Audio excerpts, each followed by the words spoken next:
All right, we're back, dialed in. Let's go over a few names here. The biggest name, the number one name on the hit list is BLNK. I'm starting to zone in on this. We talked about this yesterday. We got the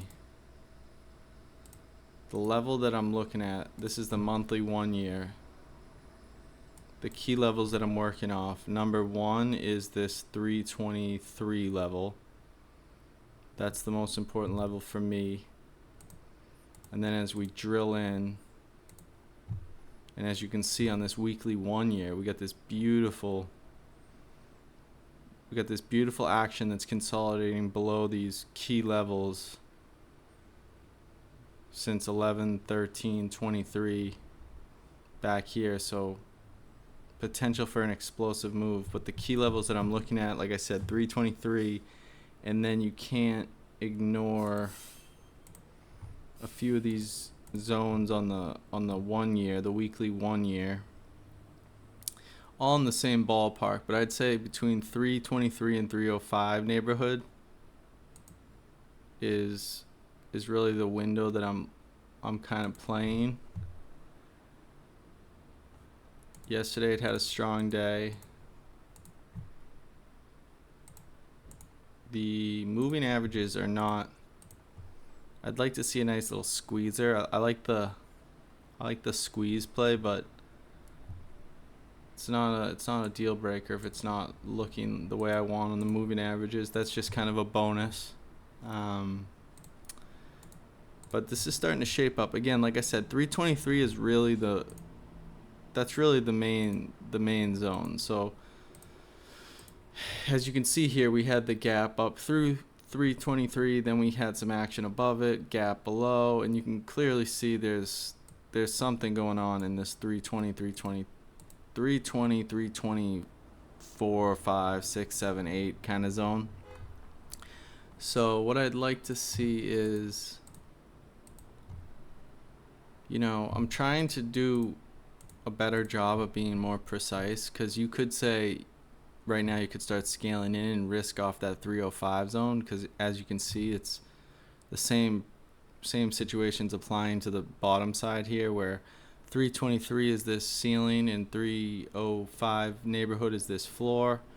Now you could technically scale in risking off the 305 zone, but for right now I'm trying to be a little more precise and trying to hammer it with smaller windows of entry but bigger size and more aggressive on the time when I get in. I want to be more aggressive, but I want to be more precise as well. So this is kind of the first of me getting back into the dialed series, as I've kind of titled this era here of getting a little sloppy. I want to get dialed in again. So 323 is the line that I'm paying attention to. Yesterday had a big move, strong move off this 305. Did a good job of just sitting there, just watching. Didn't take any action. The SPY looks to be potentially in this topping kind of rollover fade look, kind of the similar look to where we had here on this. This is the hourly 14-day. Similar kind of consolidation flag move up. Well, we kind of have this look, but to the downside, more of a bearish move. Now, that sounds crazy saying bearish in the SPY, because all this thing does is go up forever. So we need to keep that in mind. So this could very easily just hold this 533 zone and continue up. Again, I think today we have, or tomorrow we have the Fed. So we got some macro news. But again, I've been using those kind of normal concepts to base my trades off of, but everything just continues to grind and go up. So it's right now, I feel like if you can overthink your trades when you're trying to couple it with the relative strength of the overall market. So it's kind of a tricky zone right now. So BLNK number one move. That's number one on the hit list. Couple others I mentioned: GPS, gap. Don't love this gap up and this type of action that we have right now, but potential if this kind of consolidates and gets tight and gives us a look where we maybe could blow through this 28 to 30 zone. Not a great trade, not something I typically would go for, but it's an interesting move. I'm keeping an eye on it. It's in the bullpen. This actually is almost hard for me to say, but Piton, potential long opportunity. Piton. It's hard for me to even say those words, but we have the beautiful moving average squeezer on the daily. We have back here, this was earnings, I believe, so we kind of had some crazy activity here on earnings. Big volume came in, then we gathered ourselves and we had this nice move up, followed by the long fade down, and now we have this nice shape. And again, if you look at the if you look at the SPY, now this is just for visual. If you look at the SPY and you look at this nice flag out that we had on the hourly, this is a similar look on Piton on a daily chart, where we've had this kind of big picture flag out. Couple that with the moving averages, couple that with the fact that this thing is basically in the trash can. I mean, there's not a whole ton of room to continue down. Now again, there's always more room unless it's at zero, but kind of an interesting one here. This monthly 1 year, I would say 363, just like the BLNK, where we zoom out and we find that most, that strongest zone of support or resistance depending on your bias. Like I said, on BLNK, we have this 323 zone where this whole, trend began. This potential trend reversal began here. And then we have on Piton this 364 level where we had this big monthly green candle. So 364, if we drill back in here, drill into the weekly, again, weekly's shaping up too. So 364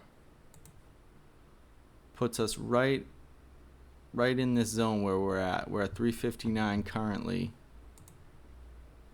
You have some support on the weekly. You could say 343 neighborhood is bottom line support.